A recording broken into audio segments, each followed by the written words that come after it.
E aí, meus queridos, tudo bem com vocês? No vídeo de hoje a gente vai trocar uma ideia sobre as ações da Energias do Brasil, porque ela vai fazer uma OPA, ou seja, ela vai fechar o capital aqui na bolsa porque ela não quer mais ter os investidores como sócio.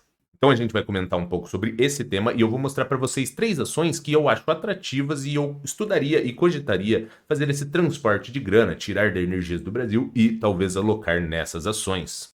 Mas é claro que nada do que for dito aqui vai ser uma recomendação de investimentos, mas se você já curtiu a ideia desse vídeo, senta o dedo aí no like, se inscreve no canal e compartilha com a galera. Quando você dá o like, se inscreve, o YouTube entende que o conteúdo tá te agregando e daí ele distribui para mais pessoas, então fortalece aí.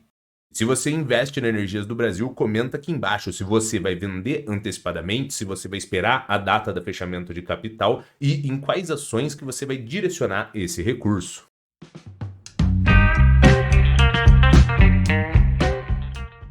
Quando a gente vem aqui no Suno Notícias, EDP Brasil já tem data para sair da bolsa. O leilão deve ocorrer no próximo dia 11 de julho e o preço das ações serão de R$ 23,73, ou seja, 20 centavos a maior do que o preço atual.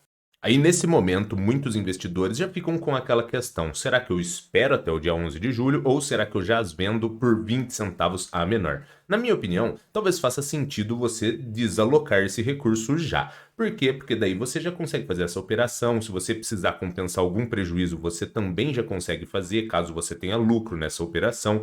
Você pode olhar para o cenário agora, ações que estejam atrativas e já alocar esse capital. Porque assim, convenhamos que 20 centavos é pouca coisa com base nesse valor. E aí digamos que aconteça alguma coisa e não saia no dia 11, postergue isso e gere outras questões, você demoraria mais para resolver essa situação. Digamos que no momento onde ocorrer essa OPA, muitas pessoas já vão ter recurso e vão precisar investir. Talvez as ações do segmento de energia elétrica já vão ter uma certa valorização, porque vai ter muitas pessoas recebendo esse capital e querendo direcionar esse recurso. Então, talvez, se você fizer isso antecipadamente, você já consiga tirar aí essa questão de 20 centavos. Mas assim, isso é só uma opinião, você que tem que ver o que faz mais sentido com base no seu perfil e com base nos seus investimentos. Se é talvez de efetuar essas vendas e direcionar esse recurso, ou esperar até o dia 11, pegar essa grana no volume cheio e aí sim você vê o que faz sentido. E a outra dúvida que gera é: qual empresa que talvez faça sentido direcionar esse recurso? Então aqui eu vou estar mostrando três para vocês. Uma que eu acredito que faz bastante o perfil da Energias do Brasil e seria talvez uma empresa ali praticamente igual, porém com um porte já mais relevante, e outras duas que não são 100% como Energias do Brasil, mas também é do segmento de energia elétrica. A gente está aqui no Status Invest, se você ainda não conhece ou ainda não utiliza, ele é uma ótima ferramenta para tu fazer suas pré-análises de investimentos. Para isso, ele tem também um comparador de ações que a gente vai estar utilizando aqui para a gente conseguir colocar elas lado a lado e dar uma olhada nos indicadores. Então aqui, a primeira delas, que eu acredito que é a que faz mais o perfil com a Energias do Brasil, é a CPFL Energia. Quem é aqui de Campinas já conhece muito bem, é a principal distribuidora de energia daqui. Fora isso, ela também atua em transmissão, geração e comercialização, assim como a Energias do Brasil. Porém, a CPFL ela já é mais robusta em questão de maturidade.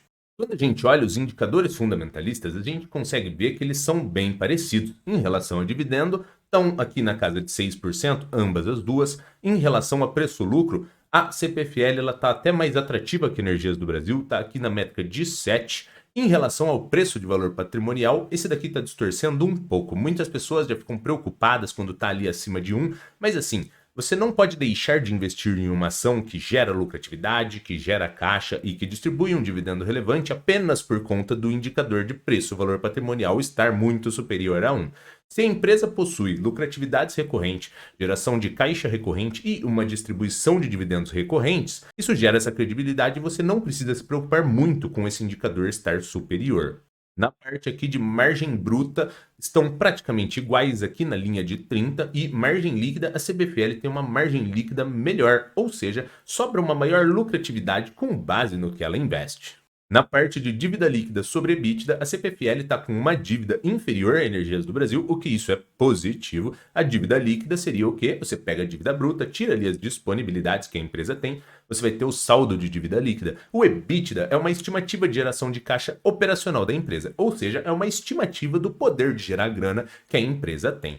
Essa métrica aqui acima de 3 já é um pouco preocupante, mas aqui em ambas as duas estaria ok, e na CPFL temos uma métrica de endividamento menor, o que passa uma credibilidade melhor para o investidor.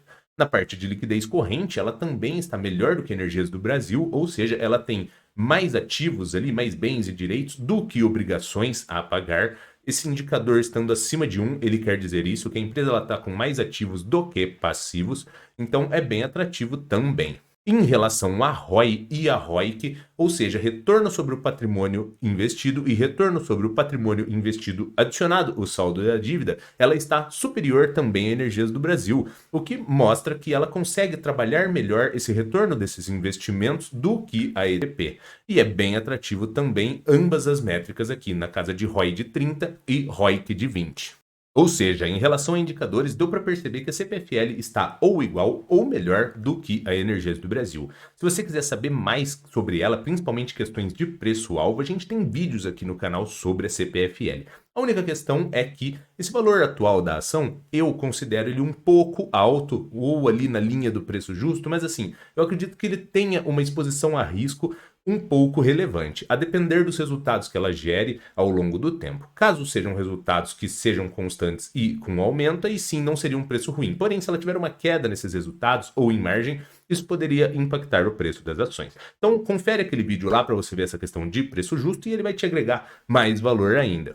Aí agora eu incluí aqui a Engie. Ela já não é essa parte distribuidora, ela é mais geradora de energia elétrica, mas não deixa de ser uma empresa robusta, uma ótima opção para você cogitar, estudar e talvez fazer essa migração de capital. Quando a gente vê aqui um dividendo também atrativo na casa de 7, o preço-lucro está na casa de 13, mas é válido a gente lembrar o seguinte, a Engie ela já é uma empresa mais robusta, mais sólida e é normal que essas empresas já tenham uma métrica de PL superior.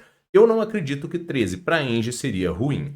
Na parte de preço-valor patrimonial, entra naquela mesma linha. Não está próximo de 1, mas é porque ela gera lucratividades, gera caixa e tem uma distribuição de dividendo, todas essas variáveis mais comprovadas e recorrentes, e não faria sentido você deixar de investir nas ações apenas por conta desse indicador estar muito superior a 1. Na parte aqui de margem bruta e líquida, também uma margem bem relevante. Na parte de endividamento, de dívida líquida sobre EBITDA, tá aqui na casa de 2. Como eu disse para vocês, de 3 para cima pode ser um pouco preocupante. Aqui nesse caso, em 2 estaria ok. Na parte de liquidez corrente também tá bacana, tá acima de 1, ou seja, tem mais ativos ali, bens e direitos, do que obrigações a honrar. E na parte de ROI e ROIC está bem parecido aqui com os indicadores da CPFL, um ROI de 30 e um ROIC de algo próximo de 20, então bem bacana. Só iria mudar ali um pouco dessa parte de distribuição para geração, mas ainda assim uma ótima empresa. E agora, só para a gente finalizar, a gente já trouxe uma distribuidora, uma geradora e agora a gente vai trazer a Transmissão Paulista, que é uma empresa da parte de transmissão de energia. Não é muito parecida com a EDP, porém também é uma empresa bacana com indicadores legais. O dividendo aqui está na casa de 4. Ele está um pouco reduzido, mas é válido a gente lembrar que isso daqui é uma métrica do passado. Então, assim, conforme as lucratividades, payout, todas essas coisas mudam, isso daqui muda também. Mas quando você acompanha o histórico da ISA-CTEP, ou seja, da Transmissão Paulista, ela tem uma recorrência de distribuição de dividendos superiores a essa métrica. Na parte de preço-lucro também está aqui na casa de algo próximo de 7, bem bacana. Na parte de preço-valor patrimonial tá do jeito que vocês gostam aqui, igualzinho a 1, ou seja, o que você está pagando é o que ela tem de patrimônio. Na parte de margem bruta e margem líquida, bem superior, é normal. Para a parte de transmissão, que é a parte ali de energia elétrica que tem uma margem maior, então você consegue comparar que quando colocada lado a lado com todas, ela tem uma margem bruta de 60, que é superior às demais, e uma margem líquida de 43, quase 44, que também é superior às demais. Na parte de dívida líquida sobre EBITDA, está aqui também na casa de 2,20, não é preocupante em relação à dívida, e liquidez corrente de 3,15, ou seja, muito mais ativos, bens e direitos, né, do que passivos, ou seja, obrigações a honrar, que também passa essa credibilidade para o investidor.